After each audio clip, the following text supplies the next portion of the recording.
So I wrote this piece for Emma, and it's called A Daughter's Identity.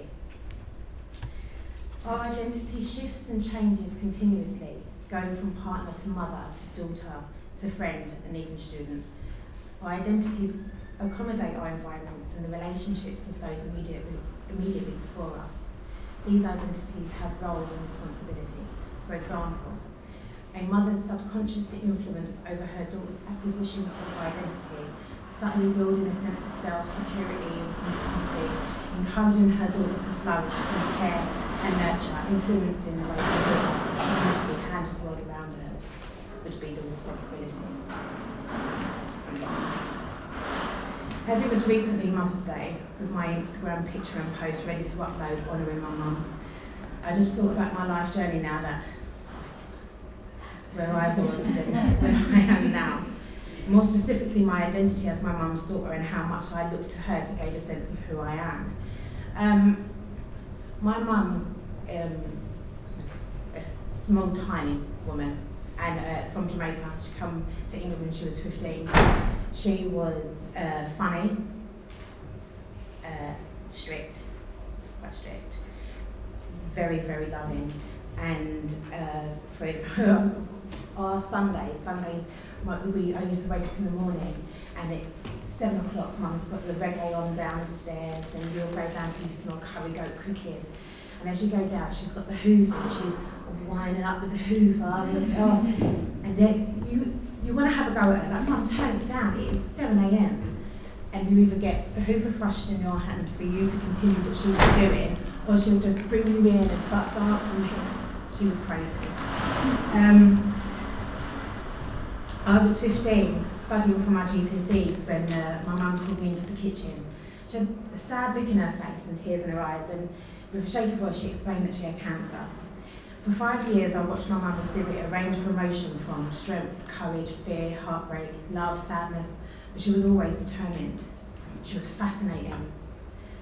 I was just starting a teaching course when my mum told me that the sad news that the cancer had spread, and she was terminally ill.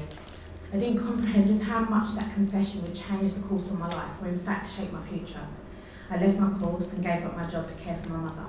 My mum passed away on the morning of her 50th birthday after a 6-year battle with cancer, with my brother and I by her side, and I was 21 years old. The impact of losing such an important person in your life is really, really hard to describe. The saying you don't know what you've got until it's gone is an understatement. The truth is, I did not know what to do with myself. My mother had always praised me for being independent. You know, you've got a good head on your shoulders and all that kind of malarkey. Yet I felt like I was a deer in headlights.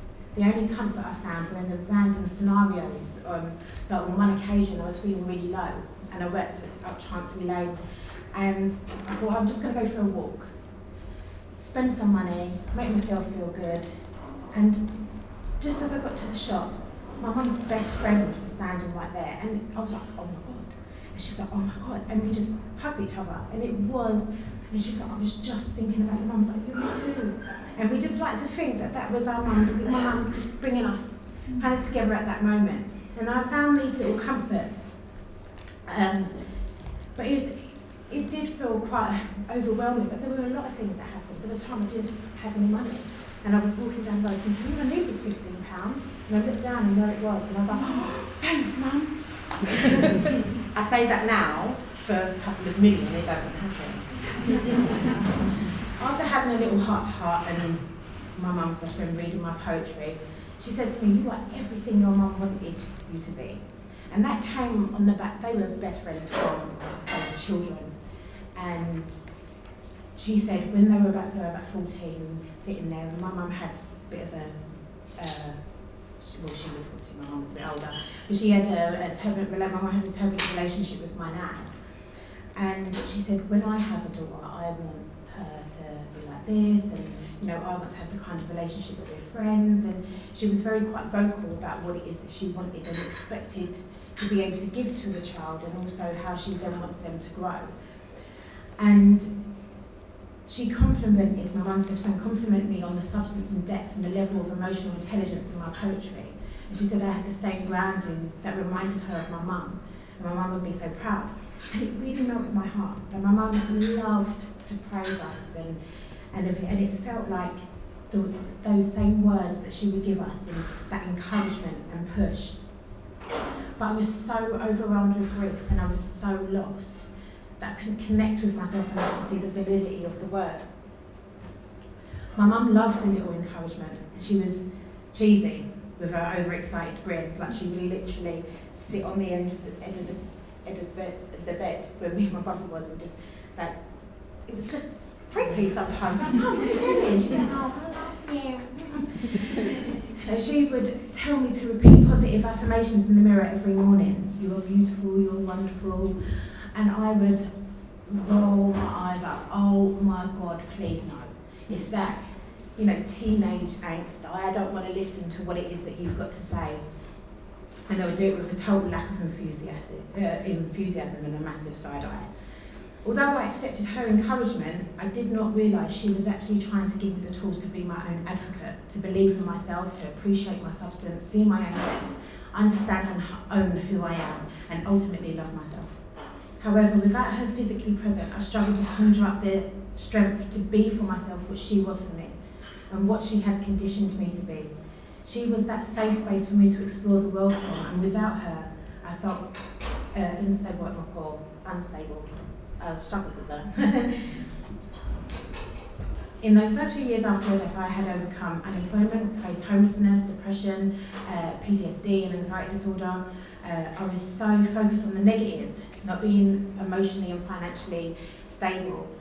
And at that time I was temping in law firms and bouncing from one to the other, which was a mirror image of my emotions, which I felt. And like I said, I felt like I was focusing on the negatives as opposed to the fact that I was working in international US law firms, and I had a fantastic job, and I was actually doing quite well for myself. I was, getting my little portfolio. In 2010, I'd had enough. This grey cloud over my head needed to go. It was getting in the way of me being totally awesome, clouding my ability to see just how beautiful I am and how exciting life can actually be. So I wanted to live, not exist or survive, but actually enjoy life, feel and experience. And I found myself a permanent position in a law firm, and that was the start. I worked, then worked harder, I holidayed, then travelled further, and I explored myself and discovered just how much I have to offer. You are everything your mum wanted you to be. I can honestly say that I have made those words true to me. I channeled my trauma and sadness, knowing they are emotions that will always linger, and try to use them to fuel, as fuel instead of brakes. I started to see and feel more positive when thinking of memories and lessons of my mum, and actually listen to what she was trying to say rather than what I wanted to reject in teenage angst. I know my mum would be proud of me. I'm not on par with societal milestones, but in this current climate, no one really is, are they? But I played a good hand with the cards I got dealt. I removed barriers and I climbed mountains. 3 which challenge, incredibly hard, especially if you're unfit, but I did it. I eventually found a stage and performed my poetry. A friend of mine teamed up, and we created a platform to celebrate diversity and support unsigned artists. I'd done spoken word events, and I had a radio show, and I was even offered a training contract to become a lawyer. I explored myself, and I found that beauty my mum was telling me about. I realised that I was so far away from the path that I had mapped out for myself. Law was a crutch, not a passion. I was letting the hustle of life distract me from my personal goals I once had. Working with children is something I always wanted to do. In 2005, I plucked up the courage to begin this journey to university, and now going into my final year. I feel enriched and proud, and I've increased my confidence and circle of amazing people around me. I literally feel like I am living my best life. And the thing that I feel as well is, as much as it has been such a journey, I feel as though these children today, they need resilience and how to build themselves up, encouragement, love.